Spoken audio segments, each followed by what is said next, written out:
magnifique. Hein? Bonjour les amis et bienvenue. Alors oui, on va parler de ma saloperie de Laguna 2. Et ouais, Renault a créé une voiture en 2001 qui est pas du tout fiable. Mais est-ce qu'elle vaut cette réputation? Avant ça, abonne-toi et like. Et viens.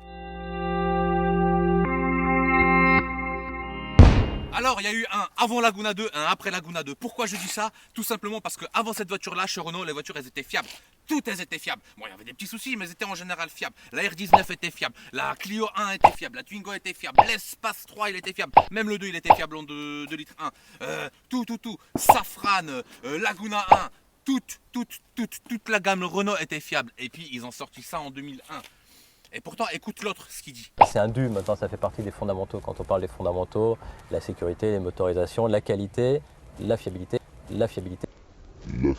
Au de parler des malheurs de cette voiture-là, on va parler des choses positives, car mine de rien, c'était un succès commercial. Elle était là pour faire de l'ombre à la Passat. Bon, ils sont un petit peu gourés parce qu'elle n'était pas très fiable au départ. Mais ceci dit, technologiquement parlant, elle était très innovante. Par exemple, à l'époque, contre la concurrence, ils ont sorti ça. La carte de démarrage, mine de rien, à l'époque, fallait mettre une simple clé dans un barillet et tourner la clé pour démarrer le véhicule. Avec ça, c'était fini. En plus, à l'intérieur, tu avais un bouton pour appuyer. À part la S2000 de chez Honda, ils n'étaient pas très nombreux à le faire. Donc déjà, un très bon point. Un client lambda de chez Renault, il n'a jamais vu ça. Mais il n'y a pas que ça. Et en option, tu pouvais avoir anti-brouillard, xénon, jante aluminium, 16 ou 17 pouces. Le 17 pouces, à l'époque, d'origine, ça se vendait pas. Par exemple, ça se faisait quasiment pas. On faisait du tuning sur des BMW à l'époque avec du 17. Tu t'en souviens de ça? Bon, mais il n'y a pas que ça. Pare-brise thermique. Regarde les capteurs. Pluie, capteur pour allumer les lumières. En 2001, il n'y avait rien. Au niveau de la concurrence, ils étaient déjà cuits. Rétroviseur électrique, rabattable, chauffant. Il n'y a que les Suédois et quelques Allemandes qui faisaient ça.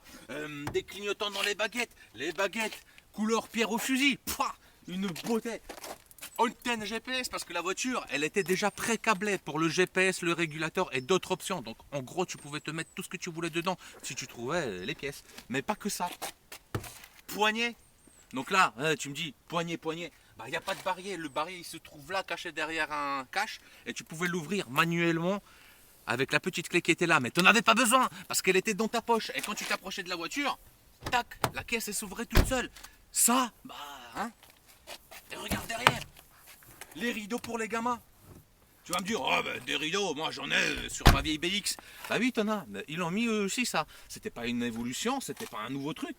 Mais de série, t'avais de ça. Et il n'y avait pas que ça. Couleur nacre. Les couleurs nacre à l'époque, c'est pareil. Personne ne faisait. C'était quelque chose de très compliqué à mettre en route. Même aujourd'hui, tous les peintres galèrent à faire cette couleur-là. Par exemple, quand tu fais du bord à bord entre les deux portières, c'est une galère. Mais, ceci dit, à l'époque, ça, c'était très joli. Parce que, quand il y avait du soleil, elle venait dorée. Quand il n'y avait pas de soleil, elle venait bleutée. Et entre les deux, elle était à moitié grise. Ça, c'était quelque chose de révolutionnaire. Béquille en option. À l'arrière, tu avais le 3e feu stop intégré dans le haillon. Pas que ça. Bouton électrique. En fait, pour ouvrir le coffre, il fallait que tu appuies sur un bouton. À l'époque, c'était mécanique. Tu sais, tu tirais une tringle. Coffre gigantesque. Siège arrière rabattable intérieur de tiers. Roue de secours de la taille de tes jantes. Ça d'ailleurs, ça a fait un petit conflit à l'époque parce qu'ils voulaient mettre une galette et ils n'étaient pas d'accord. Ils ont complètement modifié la voiture, elle était en stand-by pendant longtemps. Écoute. À expliquer, mais on avait prévu ou accepté tout au départ qu'on ait une roue de secours galette sur la voiture. Et on s'est rendu compte que c'était pas forcément une bonne idée. Je pense qu'en termes de métier automobile, c'est une bonne idée, mais que les gens ne sont pas prêts à ça. Au lieu d'avoir ça, il faut mettre ça pour pouvoir mettre des trucs. Le silencieux, il ne peut plus rentrer à sa place. Le volume de coffre, c'est plus le même et je voulais pas qu'on détériore trop le volume de coffre. Ça casse beaucoup de choses. Ça a été effectivement... Alors là, les engueulades, les courriers, les notes, les machins, il y a eu dans tous les sens. Et attends, c'est pas fini. Tu vois, elle en plastique à l'avant, une ligne quand même qui est relativement fade aujourd'hui. Mais à l'époque, c'était complètement différent. Une place. Tu mets un mec de 3,50 m là-dedans. Eh ouais, 3,50 m minimum. Mais t'as des lupiotes. Avant. T'as des lupiotes. Elle fonctionne, regarde. Elle fonctionne, elle se répare. Tu mets un coup, elle fonctionne. Dérangement. Un mec qui sortait d'une Laguna 1, il rentrait là-dedans, il était fou, il comprenait rien. 4 vitres électriques. Ici, tu pouvais condamner les vitres arrière et puis la fermeture centralisée pour que les enfants puissent pas sortir. Réglage des rétroviseurs, poignée à moitié poli. Le poli, il se barre pas encore. Et regarde, l'habitacle. magnifique. Donc là, tu as tous les boutons. Régulateur, ESP, la petite voix qui parle. Ici, tu vois, commande en volant, commande du régulateur, commande du post radio sur le côté. Le post radio, lecteur CD avec une trappe qui se cache. Bon, ça sert à rien, mais à l'époque, en fait, il y avait des mecs qui piquaient encore des post radio. Et chez Renault, bah, ils t'ont foutu ça, plus un code. Et la plupart des codes, bah, ils sont perdus parce que bah, les gens, ils en prenaient pas soin. Mais tu peux l'avoir chez Renault avec ton IMAT ou ton numéro de série, t'inquiète pas. Quoi d'autre? Clim Bison, les amis. Et puis ce tableau de bord qui est mousseux et qui est pas si dégueulasse que ça, qui a même très bien vieilli avec l'âge. Et ça, chez Goodman, c'est très important. Ah, je crois qu'elle est en panne. Lumière allumée. Ouf. Oui, cette voix, c'était la hantise de tous les propriétaires de Laguna. Bon là, c'est pas grave, t'éteins les lumières. Mais parfois, quand elle te disait pas de moteur ou appelez votre agent, là, les mecs, ils se pissaient dessus. Mais on s'en fout, je te mets la carte, regarde. Démarrage à l'époque. Oh. Quelle symphonie. Et tu vois, quand tu es dedans, tableau de bord, couleur blanc, il n'y a que Volkswagen sur les Golf qui faisait du bleu. C'était super rare, c'était innovateur, c'était beau. L'intérieur, l'espace est vraiment bien défini. On a une très bonne visibilité. Le volant, quasi parfait, super bien vieilli. Il vient d'une voiture qui avait 300 000 bornes. Ouais, parce que j'ai rajouté le régulateur. Et alors, il a un petit peu vieilli, mais c'est pas très grave.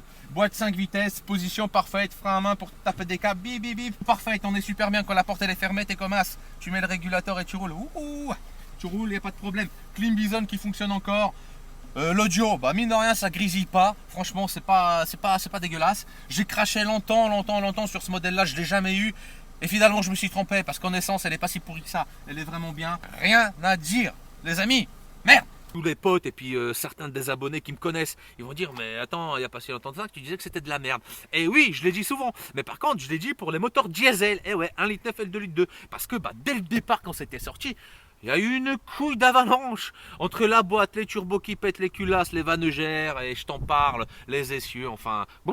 Mais en essence, par exemple là c'est un 1816 soupape, c'est relativement fiable. Les réglages sur les sièges, tu peux te régler, regarde, tu règles le volant, tu règles tout pour être à une position parfaite. Tu fais 1m90, 2m50, 1m70, tu rentres dedans, tu la règles et tu roules. Ouais, c'est pas une voiture où tu peux pas rouler, elle est faite pour tout le monde. Et puis voilà.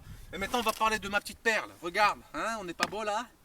Ma Laguna 2, ça pète, ça a de la gueule. Elle est venue à moi, c'est pas moi qui l'ai prise. Et tu sais pourquoi elle est venue à moi? Parce qu'on était destinés à être ensemble. Et moi, je l'ai pas accepté comme ça. Non, moi j'avais du choix. Moi je l'ai prise. Pas parce que c'était un 1,9 litre DCI ou un 2 litres 2. Faut pas prendre ça. Ça, c'est du caca. 1,8 litre 16 soupapes, un moteur très fiable. Bon, il y a quelques petites couillettes de rien du tout de vieillesse, mais à part ça, c'est tout. Faut les prendre. Et moi, je l'ai prise. J'ai tenté le coup. Elle tracte des plateaux. Elle fait n'importe quoi. Et ça fonctionne très bien. Mais attends, je vais te raconter l'histoire. En fait, c'est un petit papy. Il en avait marre de la bagnole. Pas parce qu'elle est en panne. Non, pas parce qu'elle est en panne. Elle est juste trop basse pour son cul. Et quand il se relevait, il avait mal au dos à 75 ans. Il a pris un Capture 2. Comme tout le monde prend des Capture 2 ou des 2008 ou des 3008. Voilà, tout c'est la mode. Ils veulent tous ça maintenant. C'est fini, ça, ces bagnoles-là. Il m'a dit, jamais de panne cri-cri. Tu peux rouler les yeux fermés dans cette bagnole-là. Et moi, j'ai accepté. 4 gommards neufs, disque plaquette avant arrière neuf. Tout était nickel, il y avait juste à faire une distribution, c'est un petit peu la merde à faire. Facture Renault, 450 €. Si tu veux, je te fais voir, si tu me crois pas. Là, elle aurait pu aller à la destruction. Donc, mine de rien, je l'ai sauvée. Je suis éco-responsable. Ce qu'il faut préciser en plus sur les Laguna 2, c'est que c'est des bagnoles qui ne rouillent pas. Et ouais, elles étaient vachement bien protégées à l'époque. Tu peux vérifier toute la Laguna 2 dans toutes les casses. Si elles étaient parfaites au niveau des bas de caisse et ils sont d'origine, il n'y a pas de rouille. Attends, je vais te faire voir le moteur. Viens voir. Putain, elle est où la tirette? J'ai failli m'arracher la main. Vas-y, viens voir. De cette étiquette bleue là, tu t'en souviens de ça? Ouais, ça c'est les rappels constructeurs. Et regarde, on est que en A5. A5, c'est pas quand les 1,9 litre DCI, les 2 litres de DCI, où tout est barré. On aurait cru qu'ils jouaient à la bataille là-dedans. Tout est là, regarde, les plastiques sont là, il n'y a rien qui fuit, tous les tuyaux sont d'origine, c'est beau. Comme ça, voilà, j'en reviens pas, même moi j'en reviens pas, il n'y a pas une fuite, le bloc il rouille comme sur les Honda. Sur les Honda, quand le bloc il rouille, ça veut dire que c'est de la bonne qualité, il n'y a pas de l'huile, ça, voilà.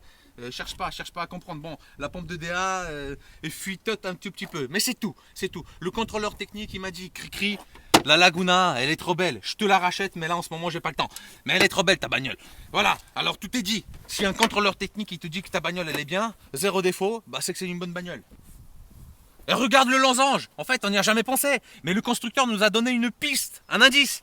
C'est un cri ouvert. Et ouais, t'as une roue de secours, tu prends un cri, tu l'ouvres, ça ressemble à un losange, et tu changes ta roue. Et ils sont trop intelligents chez Renault. Et regarde, la voiture pour l'âge que là, tous les matériaux, mine de rien, il n'y a rien qui se barre en couille. Tout est là. L'autre là qui parlait à l'époque des voitures neuves et de la qualité perçue, bah, il avait pas réellement tort. Bon, la voiture elle était pas entretenue de ouf, elle dormait dans un garage, etc. Mais bon, le papy il en prenait pas soin. À la fin il en avait marre. Tu sais, il s'est lassé, c'est comme nous avec nos baskets. Et bah là c'est pareil. Mais mine de rien, tableau de bord, il est mousseux, il est bien. Bon, ça c'est du plastique dur. Mais tu vois, il y a quasiment rien qui croustille. Il y a quelques matières qui ont relativement mal vieilli, mais chez Volkswagen, Passat, Golf, même les récentes, on connaît ça. C'est les parties plastiques qui sont là. Par exemple, ça là, tu vois, la matière elle est là, mais par contre le problème c'est qu'elle colle. Il n'y a que ce défaut là à l'intérieur. Regarde, les petites moquettes elles sont là. Vas-y, lève. Regarde le ciel de toi. Il n'y a pas un endroit où ça se casse la gueule. Tiens, va voir une E46 aujourd'hui ou une E36 si ça se casse pas la gueule. Bah là, ça se casse pas la gueule. Et ouais, mine de rien, c'est une voiture de qualité à l'intérieur, même si c'est une chiotte, je le précise. Attends, et j'ai oublié, rangement pour les lunettes. Bah ouais, le cadre supérieur de l'époque. Il a son petit rangement pour les Ray-Ban. Rétroviseur central qui se teinte avec les feux arrière. Tu sais, les mecs, quand tu te mets des pleins phares, ils se teintent, t'as plus le petit réglage. Une innovation. Il n'y a pas que ça. Ça, bon, ils ont pompé ça sur Audi. Ils mettaient une petite ambiance rouge sur cette partie-là quand il faisait nuit. Attends, je te prendrai une petite vidéo tout à l'heure quand il fera noir. Et ben, ça là, bah, tu l'as aussi sur une Laguna 2. Eh ouais. Et tu vois l'afficheur central, bah, il est toujours clair, le fond il est toujours blanc, c'est beau, mais c'est magnifique. Bon, elle n'a pas le GPS, tu vas me dire, le GPS à l'époque il était un petit peu poucrave. Donc autant pas l'avoir, et c'est vrai que quand même ça fait propre. Bon, ça fait un petit vide, il manque un écran, mais ça fait propre, c'est pas très grave. Aujourd'hui, si tu veux te mettre un écran assez important, tu te mets un gros placard là, comme ça, bien carré, qui fait Bluetooth, qui fait tout, et puis allez voilà, on s'en fout. Sur tac. La voiture elle est chaude, elle est magnifique. Un coup de première bim, je la balance. Un coup de deux, regarde-moi ça, on dirait un fusil d'assaut. Un truc de sniper, la boîte tellement elle est précise. Et puis on roule. Donc la voiture, vraiment, pour l'âge, elle se conduit super bien. Si tu enlèverais là, sur la vitre, la date de fabrication, réellement, elle est pareille qu'une Laguna 3, voire presque un talisman. Elle est bien sonorisée, elle se conduit super bien. Au niveau des virages, elle les prend à la perfection vu sa largeur des pneus et puis la bonne qualité des pneus qui étaient quand même fournis d'origine à l'époque. Il n'y a pas grand chose à dire. La seule remarque de ma part, c'est vrai que la boîte 5, elle est longue par rapport au moteur qu'il y a dans cette voiture-là. À mon avis, c'est la même boîte qu'il doit y avoir sur un 2 litres, peut-être un V6. Bon, une boîte 6, ça aurait été pas dégueu, mais pas fiable. Alors bon, tant qu'à faire, autant l'avoir. Alors la question qui se pose aujourd'hui et qu'il faut que tu te poses, c'est est-ce qu'il faut prendre cette voiture-là? Eh ben oui, il faut la prendre. En essence, c'est une voiture à pas cher. Les casses, elles en sont saturées. Il y en a partout et personne n'en veut. Et en essence, prends. Diesel, surtout pas. Jamais de la... Si tu la prends bas de gamme, eh ben tu peux te l'équiper. Tu peux mettre des jantes aluminium, tu peux mettre le cuir, le régulateur. Le régulateur, ça se met tout seul. Et t'es pas obligé de passer chez Renault. Tu peux te la faire aux petits oignons à rien du tout. Si tu as un petit papy par chez toi qui en a une ou qui te paye même pour que tu la prennes, pour que tu le débarrasses, elle est essence, prends-la. Si tu n'as pas beaucoup d'argent, profite du bon plan. Ça, c'est le bon plan. Ça ne rouille pas, ça tombe pas en panne. Donc, tu fais l'entretien correctement. Voilà, tout est dit. Tout est dit.